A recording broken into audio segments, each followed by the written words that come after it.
Looks like we're live again. Yeah. You guys see me? What up? We're still here. It's getting warmer, so I like that. All right. Anyone still there? I think we finally got it. It'll probably take a couple people a little bit. I'm gonna try to get a couple of my viewers knowing here that I know. So while Matt, he's gonna go and try to gather the troops. Basically what we were doing, I know you guys are probably knowing, but we're taking a couple of my home brews that I entered into a local competition, and we are going over them with our score sheets and just kind of having fun and giving it a grade.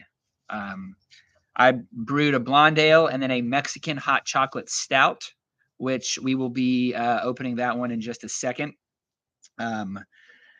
Throughout this mechanical difficulties, I had to open up myself a fresh one. Matt has been doing all the hard work, and I've been his cheerleader here. So cheerleader in doubt. I told him he had it from the very beginning. We first checked to see if everything was plugged in. That was the first route. That was his only contribution. Is it plugged in? Did someone put that in the comments? No, yours. But how many times have you gone and said it's not working and you say, hey, is it plugged in? That works. That works. Oh, Lord. Man. We're back. We're back. You're not back? We had a third try. Okay. Well. Chris Morrow says he's here. Can everybody else hear us? Chime in if you can hear us.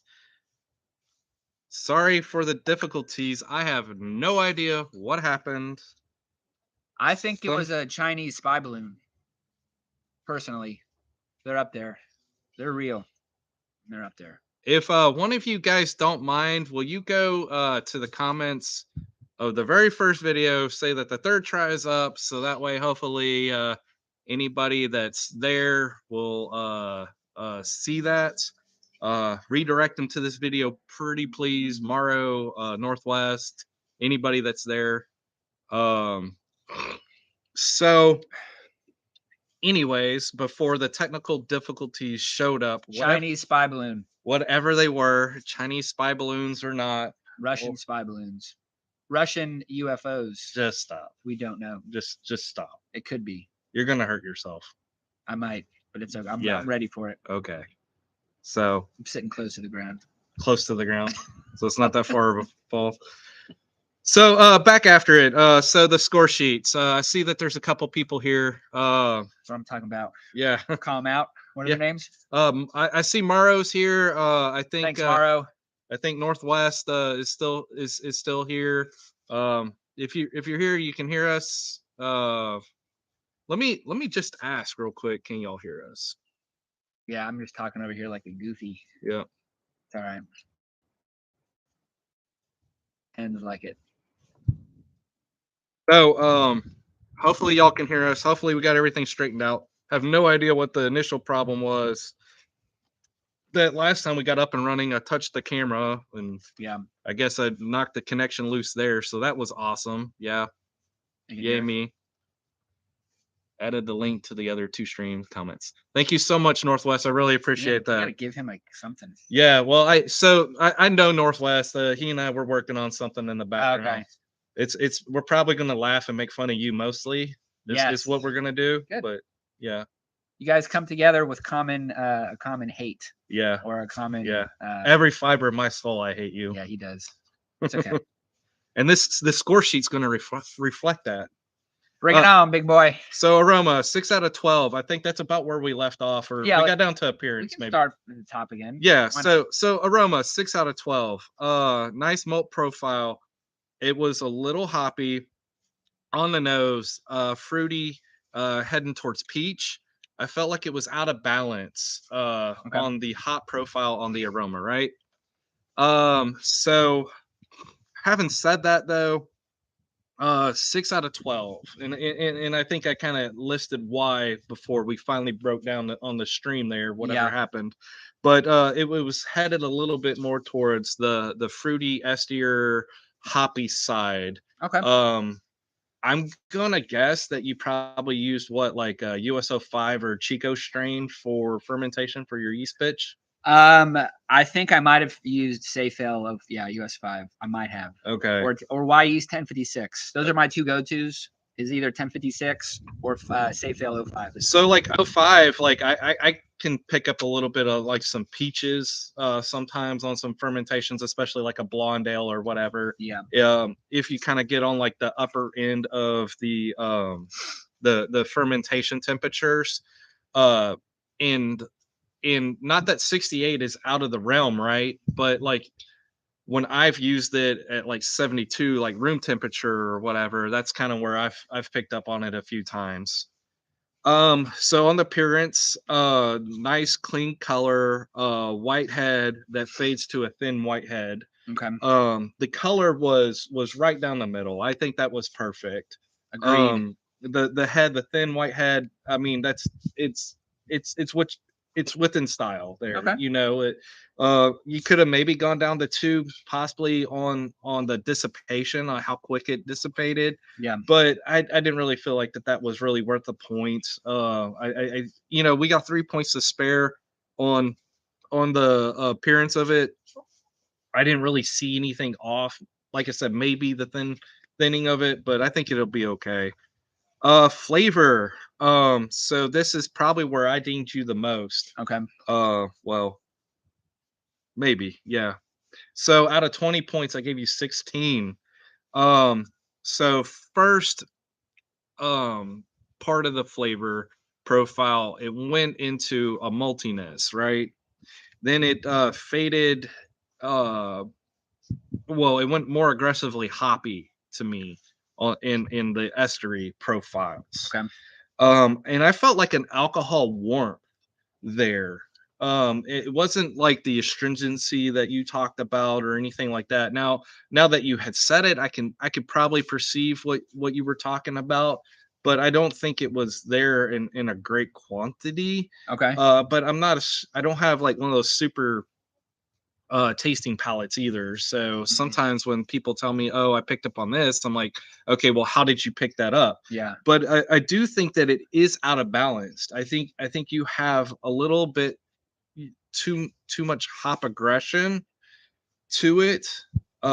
You know, to, and it overpowers the malt background there. I think you needed a little bit of cleaner transition between the malt and the hopness. I think it was a little bit more on the aggressive side. So just let's take a quick second here. So how would you fix if you think it's too hop aggressive? What would you do differently? I would have to look at your My hop schedule. My your hop schedule was 1 ounce of, let's say, Hallertauer for 60 minutes. But so if you did 1 ounce, what was the alpha acids? Because 4%. alpha acids are going 3 to to change 4. change year to year, you know. And we need to look at things like what's the bitterness threshold and figure out that bitterness to the what was it, the BUG the bitterness ratio to the style, right? And you need to kind of aim a little bit maybe towards the middle of that. So maybe you over hopped it at I would think at 1 ounce at like 3.4%, 3.5%. That's not going to be a whole hell of a lot of IBUs. It's probably going to No, be it's like low. Yeah. what, maybe like 15 probably or so.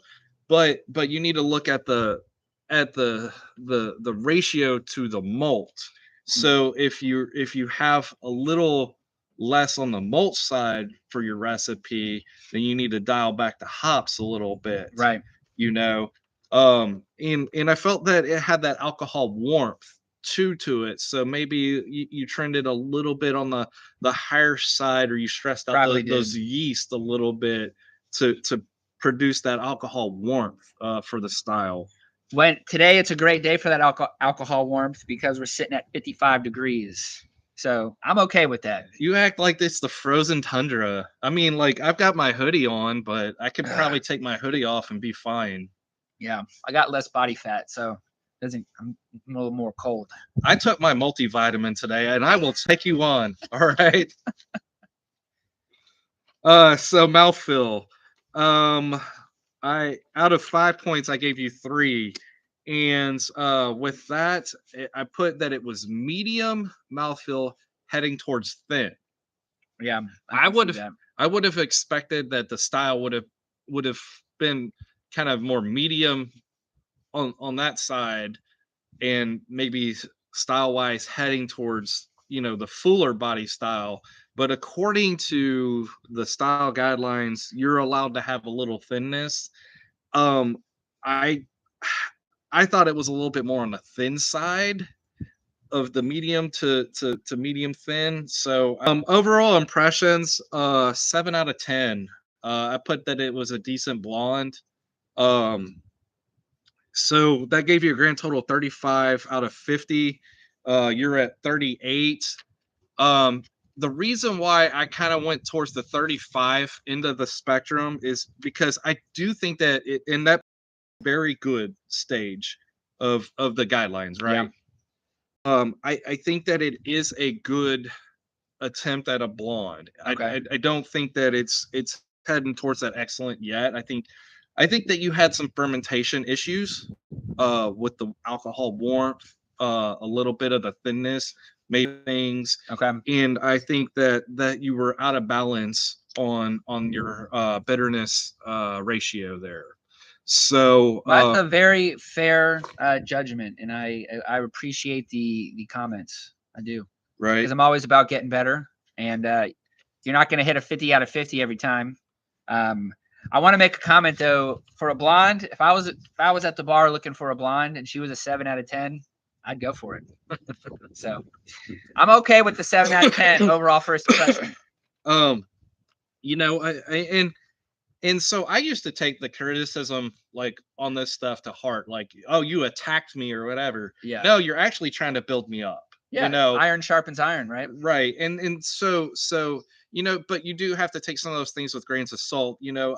I'm still trying to learn how to have those palates to be able to take things in and out of a beer and dissect it and all that. So Yeah. It's tough. I mean, it is. you really have to try and become like an expert in whatever area you're trying to learn. So what are some of those comments saying? So yeah, they're hearing us, and then 55 is bone chilling cold. I'm with you, Maro. And then you got to do this format for mine too. Maro, don't let the cat out of the bag on that project. Not a lot of people know about that one, so Yeah, no cats, no bags. Not we'll yet. circle back to that eventually. But yeah, Only hens. that's something that I'm planning on doing there. And then let's see here, Brian. The comments are strictly about the beer and not about you as a brewer. You just take those comments. Yes. Yep. Yep. You just take those comments, work with them next time. And Yeah, I mean, you got to be able to accept criticism in any path of life and anything, any hobby that you do. And it's a hobby for me. Eventually, I might want to go professional side, but I mean, if you can't take a little to the cheek and a little to the chin, then right. then what's the point? So Right. I think constructive criticism is a good tool, whether it's brewing beer or lifting weights. But you got to also be able to pick out those actual constructive criticism comments in those score sheets and decipher, okay, what is actually one attainable, and then two, what is actually helpful. Because I got a score sheet that said it was for a German beer, and it said that it wasn't Belgian enough. And then I got another score sheet back that said, despite the low score I gave you, I'm still drinking this whole bottle.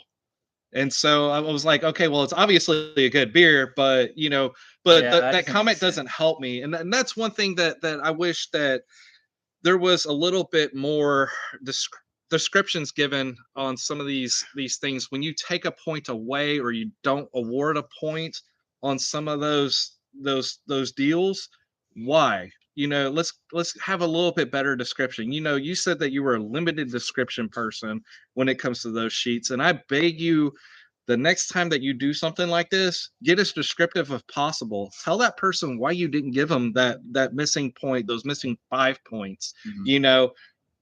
Yeah, I suspect that you had poor fermentation, or you stressed your yeast out, and that's why I'm getting that alcohol warmth, Right. or whatever, so that way somebody can say, oh, okay, instead of like, hey, good try, see you next time, bud. Wasn't that brief. Right.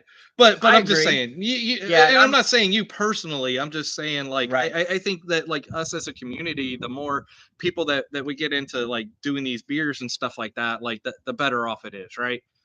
Yeah, of course. Yeah, of course. So I don't know about you. I'm ready for another beer. Yep. I know you brought over a stout. I would like to hang on to that stout for a minute, just because I have some pre knowledge of like what you've done to it, and I don't want it to affect the rest of the beers that we're gonna drink, right? So I kind of like want to warm up to it. So Yeah, I've got two beers today. One's a pale ale, and then the other one's a Berliner kettle sour. excellent. I think that that's a good transition into your stout. Do you? Oh, Yeah, we're excuse gonna me. work our way up the spectrum. We don't want to blast Right. the palate with a Right. stout, which is very creative. It's a creative stout. So, do you have a preference between the pale ale or the Berliner? So, The Berliner is out here. The pale ale I have to go inside for. let's do the Berliner. Yeah, Berliner. Berliner? Yeah. Alrighty. Woo. So, this one was one of the stream beers that we brewed. Which So, beers? one of the stream. I brewed this on a stream. Oh, okay. Here's your score sheet. Got it. So for this one, this would be entered under. I didn't write it down because I'm a terrible person, but I can look it up on my phone real quick. See here.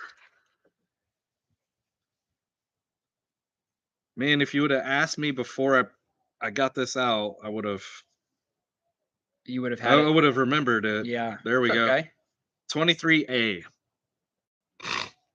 Do you want to rinse out your glass or do you want to grab another glass? Oh, yeah. We're gonna do this the right way, everybody. Yep. Stay hydrated. That way you stay hydrated. Okay. Put the cap on that so we don't spill it. Yeah, the wind is gonna take that bad boy down. All right. All right. So how long has this been sitting in the bottle? This is actually a fresh brew. This is a bottled conditioned beer. Okay. And this is just over a month old, maybe, in the bottle.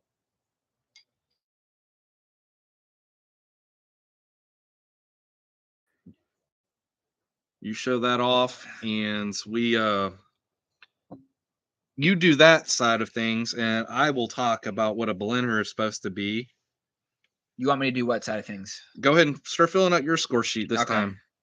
So, blender, 23A is what I've entered this under this year. A very pale, refreshing, low alcoholic German wheat beer.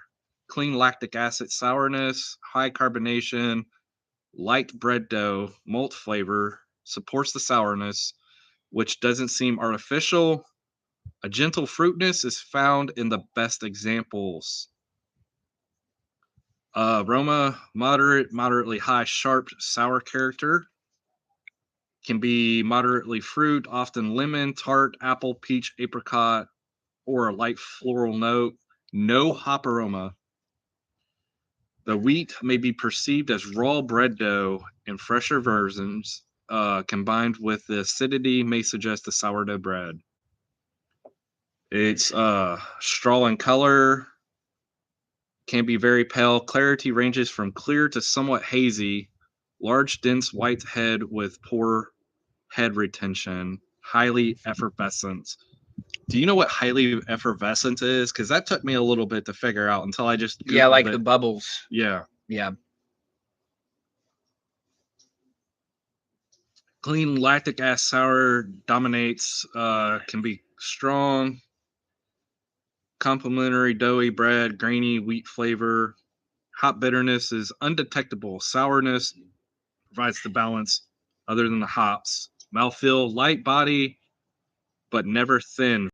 Very high carbonation, no sensation of alcohol, and then a crisp acidity. So this is probably one of the styles that I absolutely love. I like to try them whenever I'm out and about and I see someone that's got a Berliner Weiss or a kettle sour. That was some of the first videos that I made on the channel. So, if you haven't seen those, go check those out. And if you don't know, if you're new to the channel or you missed it, or the stream, anyways, this is Thomas from Craft Brew Hero. Link to his channel was in the first attempt video. So let's read some of these comments while you're writing down your stuff. See here. Yep, take the compliments just for what the judge tastes at the time. Then try the beer and see if you get the same thing. That's a good one there, Kevin. Thank you. I appreciate that. Thanks, Kevin. There's some message that's restricted. I don't know what's going on with that. So sorry if I wasn't able to address it. I doubt that it was offensive because most of you guys aren't that way. So Someone put an offensive comment? I doubt it. Oh. No, it just says Y'all getting rowdy out there? Hey, Bubba. It says it was retracted. Oh, Or redacted. Just kidding. I'm watching too many military shows. The light over here kind of blinds out some of the comments. It was easier to read it on the other screen, but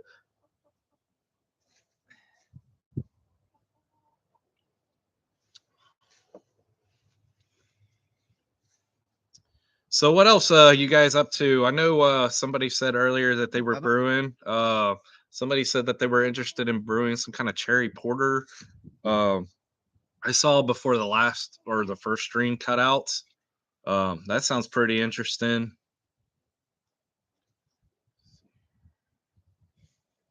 Let's get a roll call. Who all's in here? Who all can hear us, see us, smell us, taste us, laugh at us? All of the above. All the above.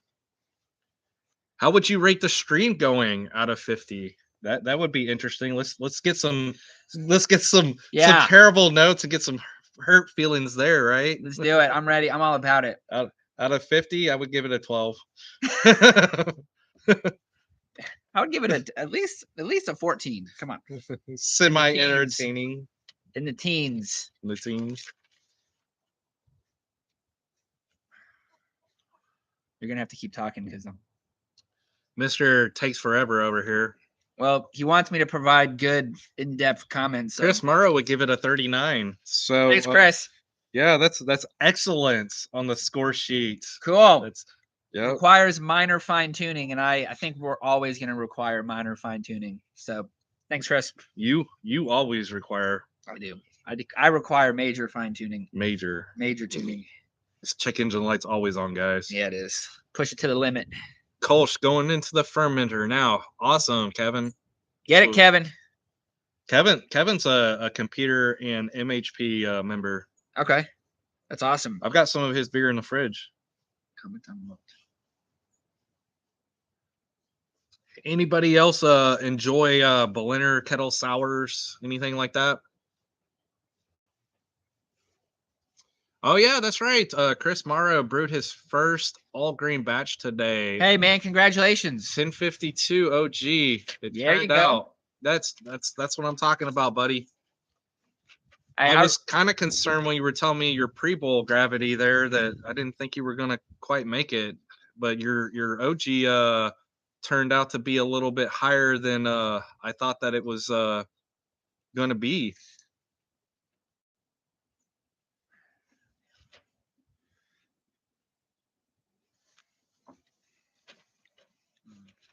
Are you done yet? Oh my God. How long does it take? Like, this guy's never happy or grateful. Never happy is trekking pretty right.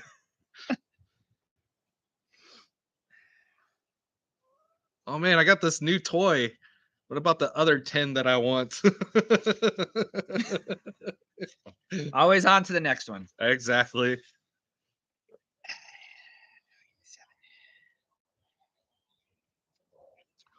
Hey, in case you guys don't know, or you didn't hear the first stream, Michigan Brews, that's Brian. He's got a YouTube channel as well. He does a lot of streams where they drink beer and talk about it. So go check him out.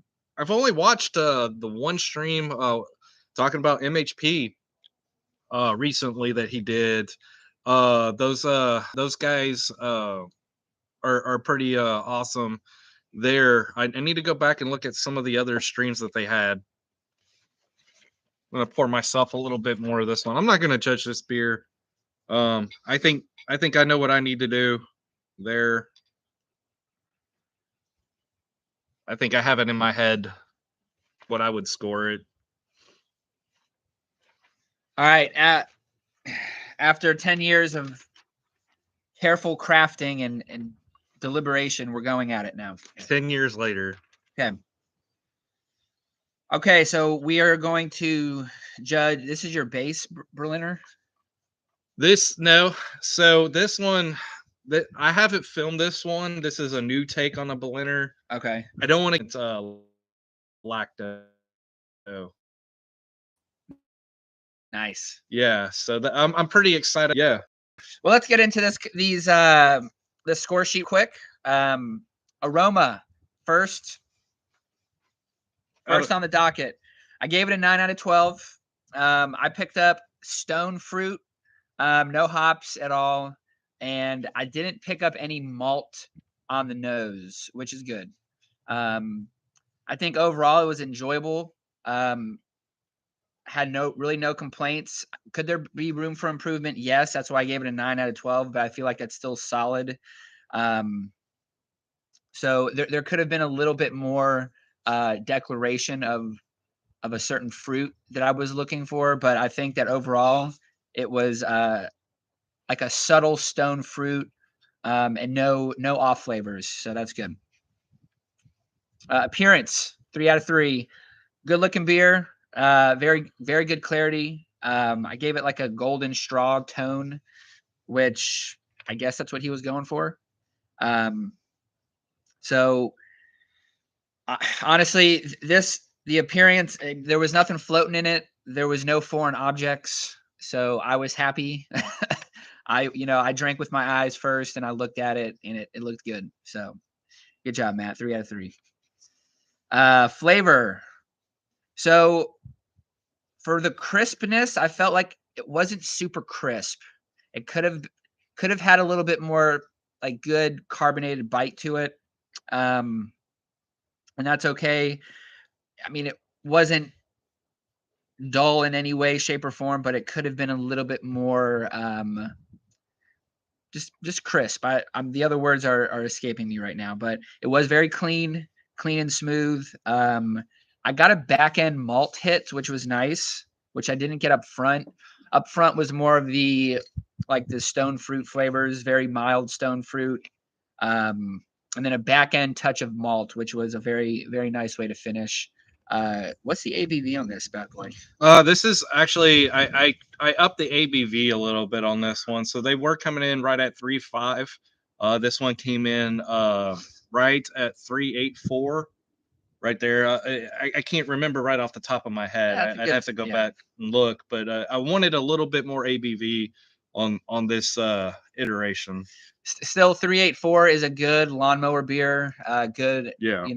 And working in the garden stuff. And that's what this beer is supposed to be. It's supposed to be a low ABV, something that you would come in and you would drink, and it's refreshing. You're trying to refresh yourself. Definitely refreshing. I would use that word to describe this beer. Overall flavor, it was good. I mean, nothing stuck out to me that made me want to run for the hills. So, mouthfeel, like I said earlier, the carbonation wasn't quite there where it could have been, which is okay. Had good body, a lighter body. Slight astringency and acidic feel. Words are hard today, but that's kind of goes with the style. So I think that was appropriate. Carbonation isn't bad, but you know, it could have had just a little bit more carby kick to it. So I gave it a 3 out of 5. Overall impression, 7 out of 10. I would drink again. It could offer a little bit more flavor on the fruitier side and the crispy side, but you know, I would go back into the fridge looking for a couple more if I had the opportunity. So total score 38 out of 50. That knocks this Berliner iteration into the excellent category, which I completely agree with. With some minor fine tuning, I think this could stand out as a good competitor in competition, and I think he should enter this. What do you guys think? Should he enter this based on a 38 out of 50 in my fine description? So as when you're sitting at the judging table, you're normally paired with another judge, right? That's either in I guess ideally you would like to have two certified judges or judges that are equal criteria, if not one that's really higher than the other one, right? And so this is where at the table you would have the point discrepancy. I think when we were doing our deal, we were told, excuse me, oh man, that you were allowed about 5 points difference. Correct. So you said 38. I went through while you were talking and, kind of going through the beer myself. And really, to tell you the truth, and I like this beer. I think it's a wonderful beer, but I gave myself a 31. Man, you're always your own worst critic, huh? Well, sometimes, but and so I gave it a 31, 6 out of 12. The aroma, it just smells bland to me. Yeah. I'm not picking up any kind of sourness. I mean, maybe a little bit, but I'm not picking up any malt either. And we're supposed to have a representation of both. Supposed to have kind of like that bread type maltiness and whatnot, right? The appearance, 3 out of 3. I mean, I think Pretty decent. I think it's right on to style. It can be clear, it can be kind of hazy. Yeah. The color is great. The flavor, I would really want a little bit more malt profile in this thing. Okay. I think it needs to be more sour. So 15 out of 20, Yeah, I agree with you. More pucker. I wanted that puckering. And so the pH of this thing got down to 3.4. I'm really thinking like that next iteration of it needs to be 3.2, or I just need to stop. I need to stop making it a kettle sour, and I need to go a more traditional like mixed culture style with it. Okay. Mouthfeel, 2 out of 5. Um, it's low carbonated. I mean, it's got some carbonation there, but it's not carbonated to style. Yeah. It needs to be a lot more carbonated, and the levels of carbonation actually for this style are not good for this bottle. Like it needs to be those thick Belgian bottles, really. That's a good call. So I already knew going into this that it was going to be a little lower on the carbonation. I'm willing to take a little bit of a hit there. Overall appearance and impression, 5 out of 10. It's not bad, but it's not overly great either. I think we need to have a lot more of that sourness. I think we need to have a lot more of that malt background to it too. Bitter and sour, they don't combine very well at all. I agree with that. So, and that's probably where you start to get a lot of crazy offensive flavors. I think that this has like a citrus tartness. As far as like the fruits, if we're talking about fruits and stuff, I kind of have like a little bit of like that cherry stone fruit though that you're talking about though too. Yeah, more pear fruit. Like that's what I'm picking up. I didn't pick up the extreme tartness from like a citrus note, but No, more like apples, pear. a little bit more on a sweeter side than it is the tart side. Yeah, definitely. Right. Good beer though. Wish y'all could try it. It's pretty good. Very, I would drink a couple of these if I came in from mowing the lawn. Yeah, I definitely. but I don't think that Playing with the hens. He feeds them well. I've seen it. Alrighty. So while I go get our next beer, Okay. What are we doing next? we're gonna do my pale ale. Okay. And that's gonna be by entry to the brew club's Okay. deal. So while I'm doing that, Thomas, you take the show, talk to these people for a little bit. Yeah, I'm gonna take the power seat. He's gonna take the seat of power. And then we'll come back and read some comments. I'm gonna read them right now. I'm gonna do a little comment reading with Thomas. Okay. Y'all type slowly for him. Yeah. All right, guys. We'll go get.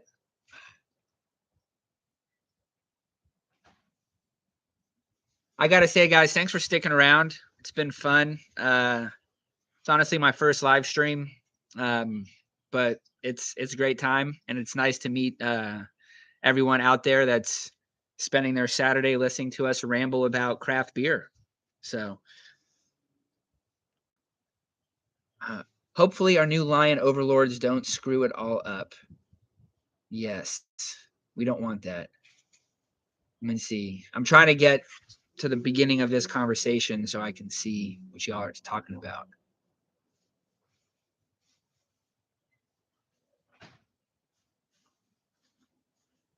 Jason.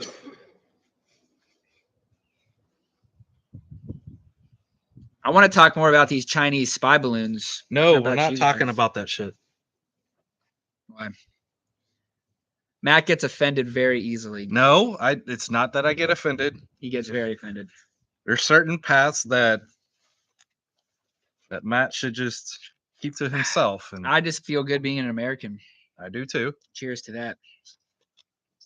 Okay. Alrighty. They're talking about lion overlords. Lion overlords. Yeah. Like Dungeons and Dragons? Like lions, like the feline type of lions, or like you lion? Yeah, it looks like the animal type of lion. Animal. Yeah. Aren't we all animals? At some degree or the other, some of us might be more.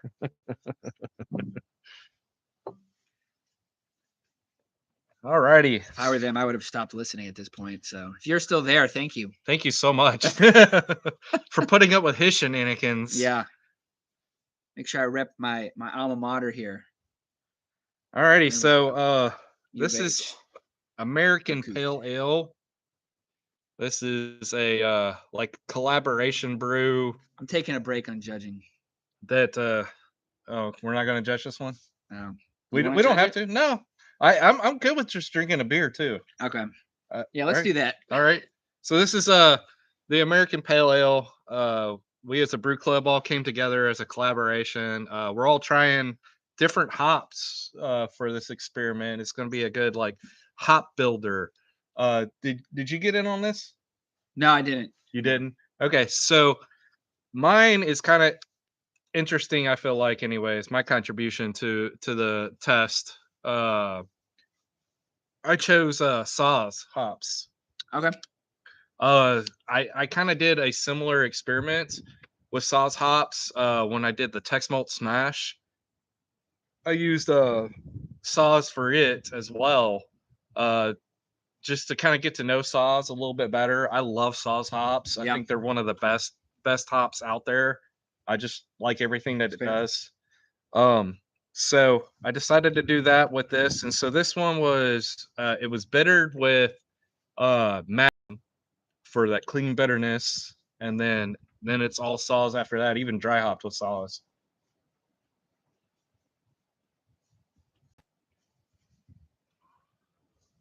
Yes, I love it. I like this better than I like the Berliner. Really, and I like the Berliner way more. Really? Yeah. Yeah. Interesting pale ale. So you said it was can you walk me through what you did again? So I don't have the recipe in front of me. We brewed this during the stream as well. So we did if I remember right, I think it was Turo, Crystal 45, and some wheat malt. Okay. USO5 for the yeast. And then it was a 60-minute edition, super small edition of Magnum hops for the clean bitterness. And then after that, it was all saws. So we had saws at I want to say it was like 15, 5, and then a dry hop. Yeah, I mean it's nice. It's easy drinking for sure. Has a distinct character to it though. I can't put my finger on.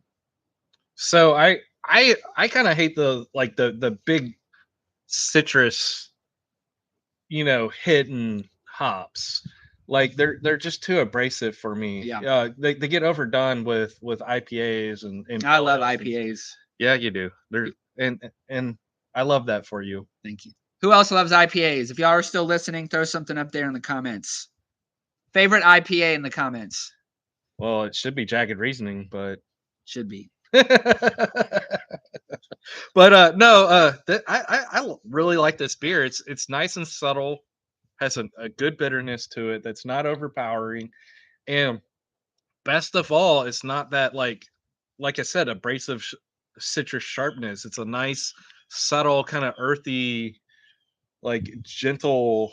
Gentle would be a good word. Yeah, push. I would say gentle is a good word. Then it kind of like has this little bit of the peach, which I think is from the USO5. It's I think this is another one, kind of like your blonde. Yeah. Like, hey, you like just like, what is it, macro beer or mega beer or whatever it is, like like Budweiser and all that. One of the big dogs. Try this and come to the better side of beer, right? Of course. Nice. Has an interesting mouthfeel to it. This one finished a little bit higher than it was supposed to, and then what most other people's was finishing at. I think this thing came in right about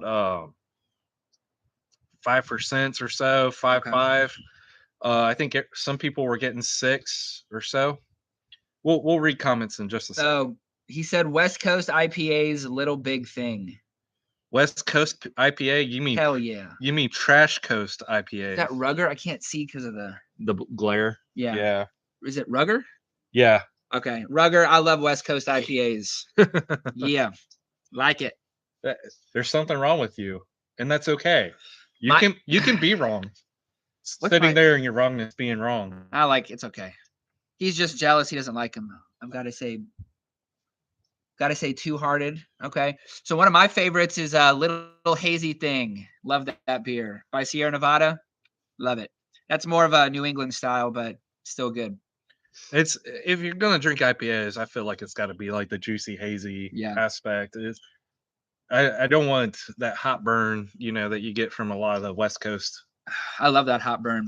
Strips the buds right off your tongue. Bell's Two Hearted. It's a good one. Matt, I have to say I like the Berliner a lot better. Did you? Yeah.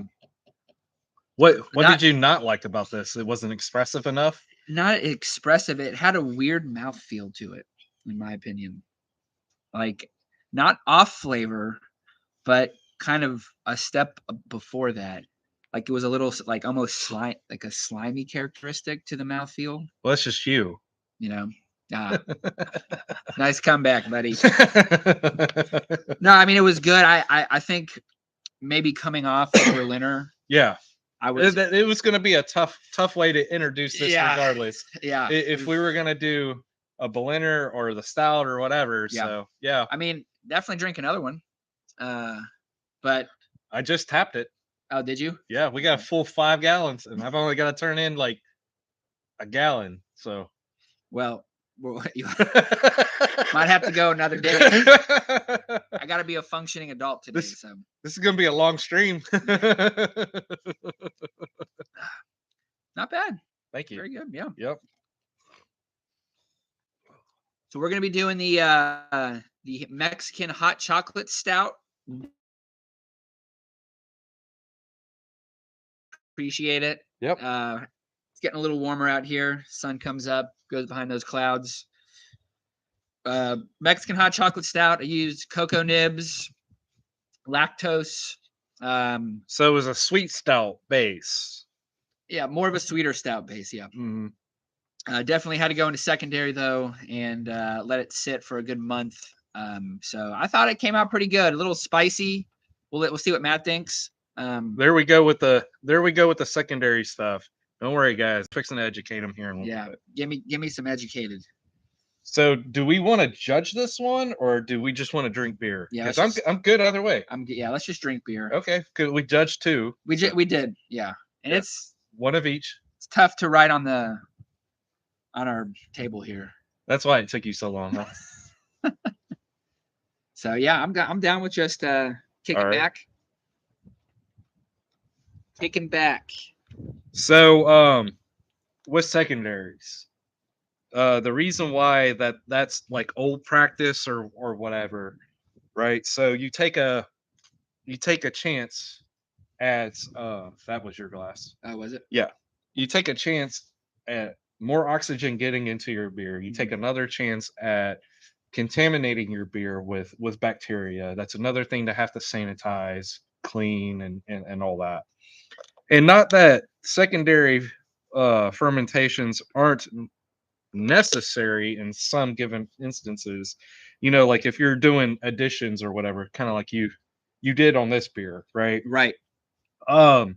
If you give it long enough in primary, it should clean up. And that was the mentality of doing secondary transfers and secondary fermentations was you're taking it off the yeast cake, you're letting it kind of ride out a little bit and like clean up, clear up, and all that other stuff. Right. With a lot of the equipment that we have and we know more and stuff, secondary transfers aren't necessarily necessary for everything. Okay. And so I think it would be interesting for you to try to brew your traditional blonde and not go into secondary and see if you pick up anything different or not. That's a good idea. Challenge accepted. And it's less overall work. Which I mean, like, so you cold crash in primary and everything.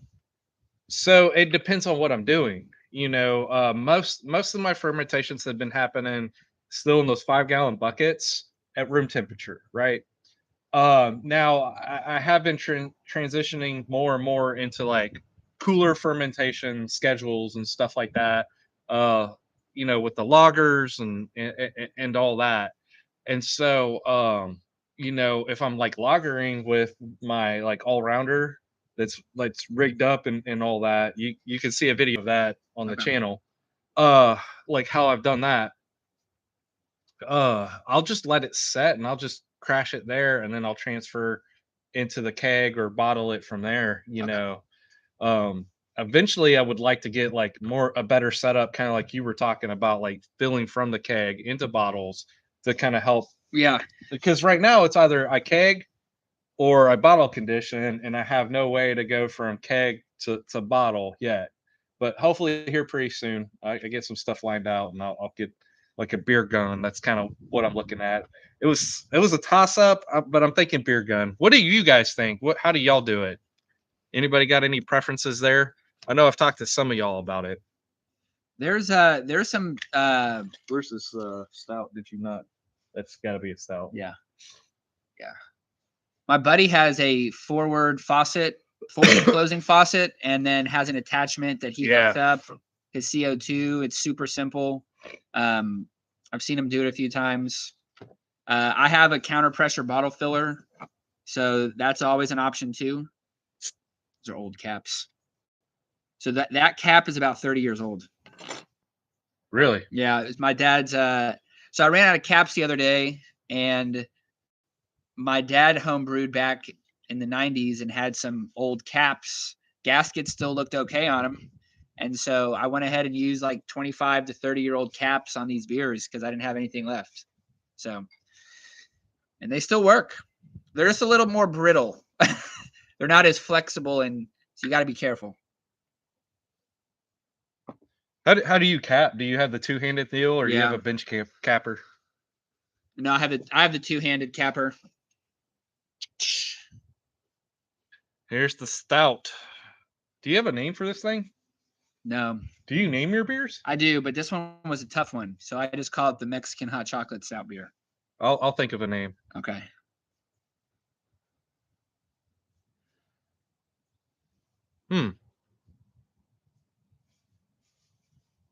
So lactose, you said, and then peppers, and then cocoa nibs, you said? Yeah, cocoa nibs.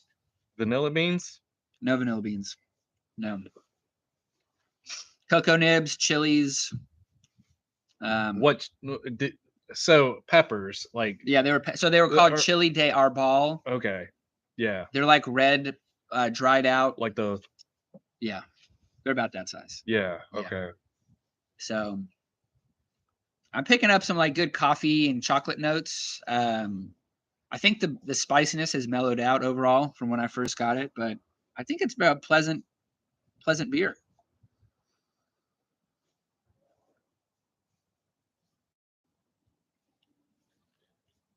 Montezuma's Revenge. Yeah. Tap cooler. Yep.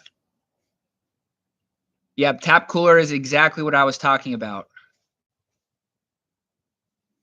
Yeah, those things are awesome. And you say you entered this under 30A. 30A, which is spice, herb, vegetable beer. That's what When- John Black said to do. When I was scrolling through style guidelines, just curiosity, I would probably, look at maybe 34B, mixed styles, or experimental beer 34C. But I think that this probably does belong more in the herb, spice, and vegetable. Yeah. I got some advice from our homebrew club president. He told me to put it into 30A. And so that's what I did. It's not a bad beer. I think it's for my taste. I think it's got like.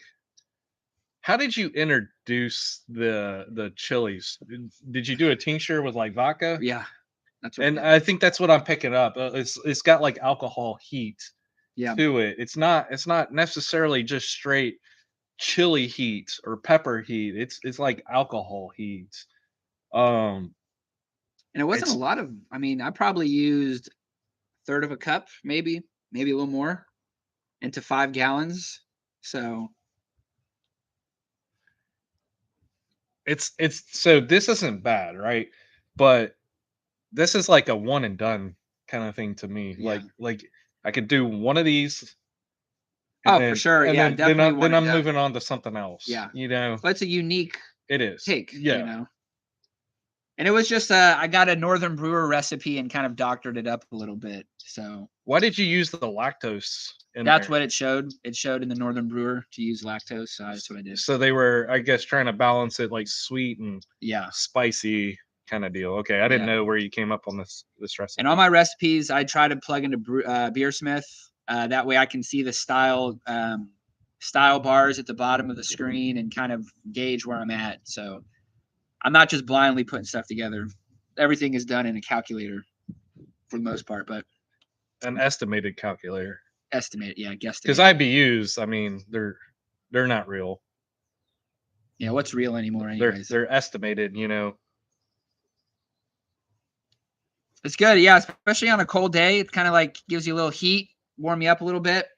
I think you would want to drink this by a campfire, Good campfire beer.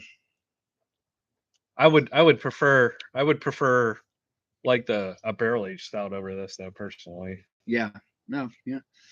It was my first time making it. The heat definitely builds up, and this is a lot like kind of like that fire ant ale that I made, where it was like you the more you drink, kind of the hotter it gets. But does it reach like a certain threshold and then it doesn't build anymore? Like from your experience on this one? I think it does reach a threshold, honestly. I think the flavor has changed over time though. And then that's gonna happen.